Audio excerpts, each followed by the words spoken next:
Okay, so if you've been following Instagram, you'll know what's happened. That I've bought a 912, which I've only just paid a deposit on. I haven't actually paid the rest of the money because I need to find that yet. And I've made no plan. I'm going to be broke forever, and I've bought a car that doesn't properly work. But you know what though? As stressed as it's making me feel,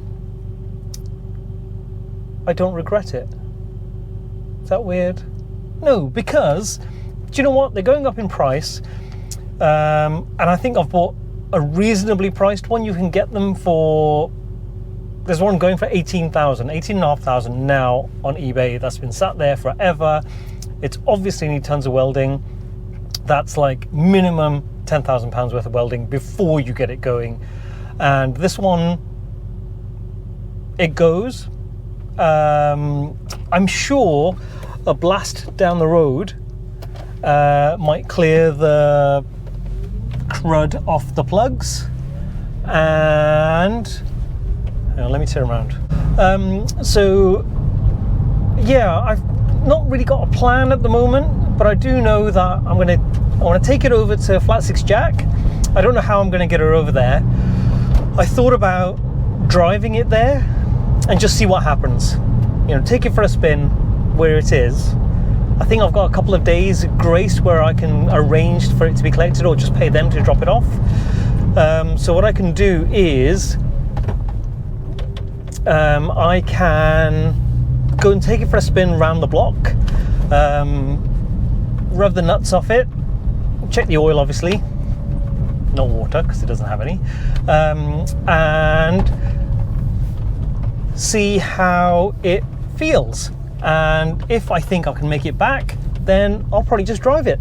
So I've had a quote for insurance, which is very reasonable. So I'll get a call back from the insurance people tomorrow and just to activate it. And I don't know if you guys have seen the one that I've bought. If you go to an auction website called The Market, themarket.co.uk, they're over in Abingdon, and it was on auction there. I've been watching it for ages and I was thinking, what should I do? And then on Friday, maybe I'd had a wine too many. Always a bad thing. That's how I bought that Scirocco that I shouldn't have done. That's how I agreed to buy this car, which, do you know what? I don't regret. I think this has been great fun and I still have great fun driving this car. My only problem with it is that it still has a water leak, and I think I would like that fixed, and it still leaks, which is really annoying. So yeah, this one's got a water leak, so I would really like that leak fixed, just so I can use it more.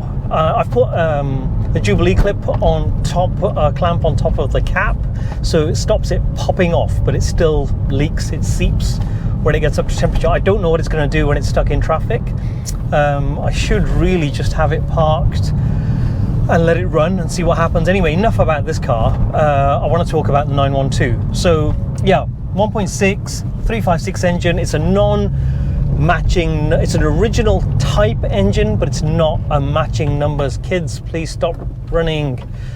So it's not a matching numbers car, but it's the original type engine.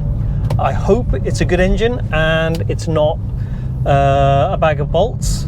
It didn't sound like it was a bag of bolts. I did go and see it, by the way, and it ran for a few minutes, but it was in a trailer type thing.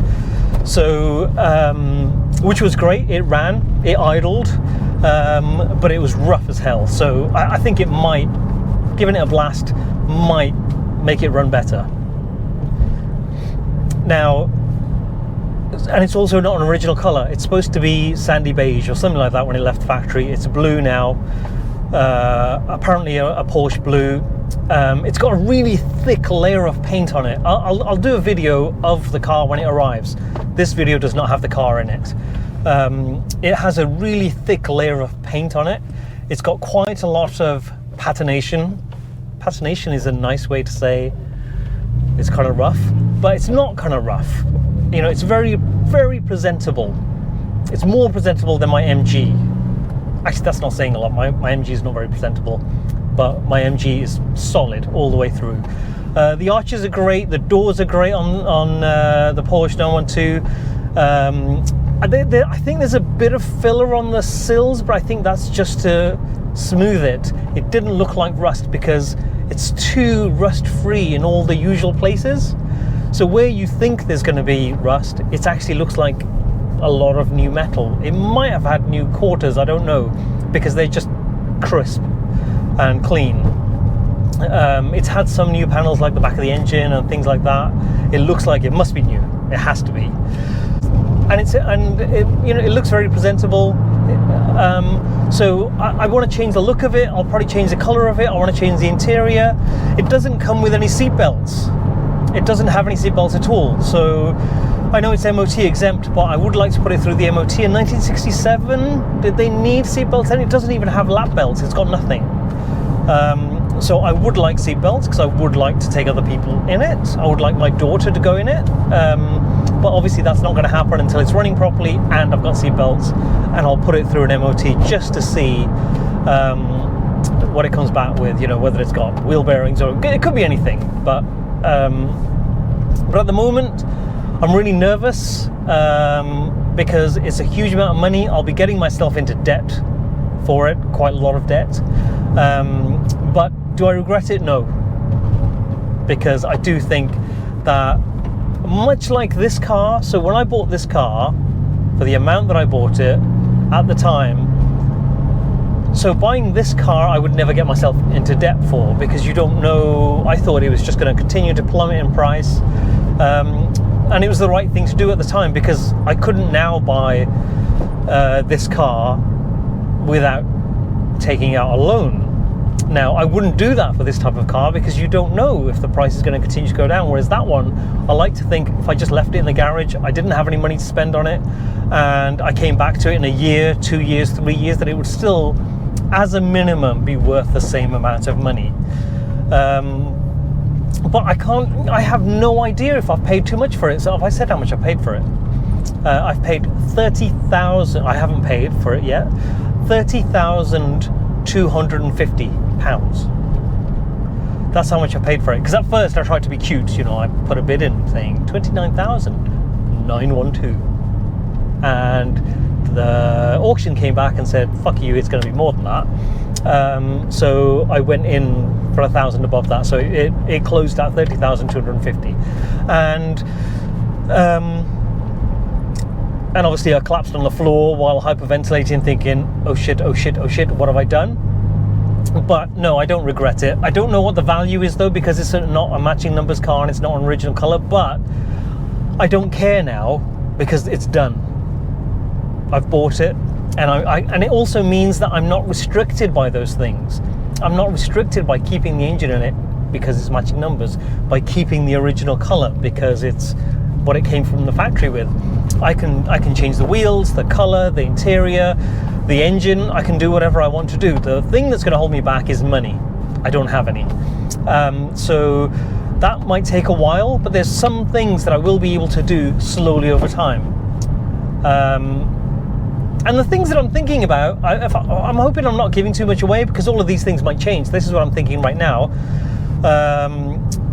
Steel wheels. I do like steel wheels without hubcaps on an old car. And also maybe a roof rack with wooden slats, a vintage roof rack. I'm thinking seats perhaps with a headrest. And the interior, I might change the color of the interior. There's no rear seats in there, so I need to have a look at why there aren't, and whether there are any hidden gremlins, horrors under the stuck down carpet. The floors seem solid and they look new, but what about all of the bowls where the back seats sit? I don't know. Let's get past this cyclist. So I don't know what's going to be back there. But it looks tidy. It's got some kind of coating, anti-rust coating underneath and all around the engine bay, which is good, because I don't then need to worry about, and it's all black. That part, the underneath is black. Under the frunk is black. Engine bay is black, which is a good thing, because it means I can go ahead and change the color without worrying about that. So those are the things that I'm looking at the moment, but they're just things that I'm thinking about, because the first thing, back and get it running exactly as it should, get it safe, and then what I might do is just see if some show comes up, go there. But also the thing is, it's not waterproof. It's got a puddle inside it, so I'm thinking putting some kind of steam machine inside it and just see if I can stop that leak, because that's really important to me. I hate knowing that water will be getting in, especially if I use it while I'm doing whatever it is I'm doing to it, and who knows what it might develop into. And I might take it to shows. I guess I should develop the YouTube channel. So what I'll do is I'll document my journey. I'm not sure how fast or quick a journey it will be because of the money thing. And I will try and do some things myself, but things like respraying it, I won't do myself. That will have to be a top end job that I'll have done. But I can go and research wheels. I can borrow wheels to see what it looks like. I can look at getting an interior done. I can look at options. I can go and see people who specialize in interiors or Porsche renovation. But I also want to investigate things like, in a resto mod fashion, because there's a British manufacturer of electric air conditioning for old classic 911s and 912s. Well, 911s, I guess they would say, but it doesn't make any difference. So those are the kind of things that I need to investigate. Anyway, so I just wanted to let you know that's what I've done. I've bought a 912. It's blue.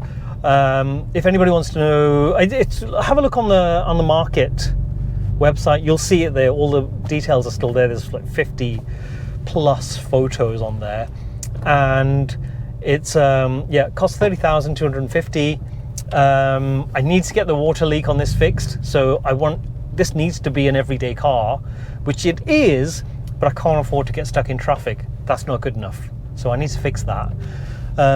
So I need to go and ask Jack about that, and yeah, watch this space. The next video will be when I go and collect it, or it might just be a video of me driving it a few meters and breaking down, which would be rubbish, but maybe that's what the entertaining part of having such a YouTube channel is,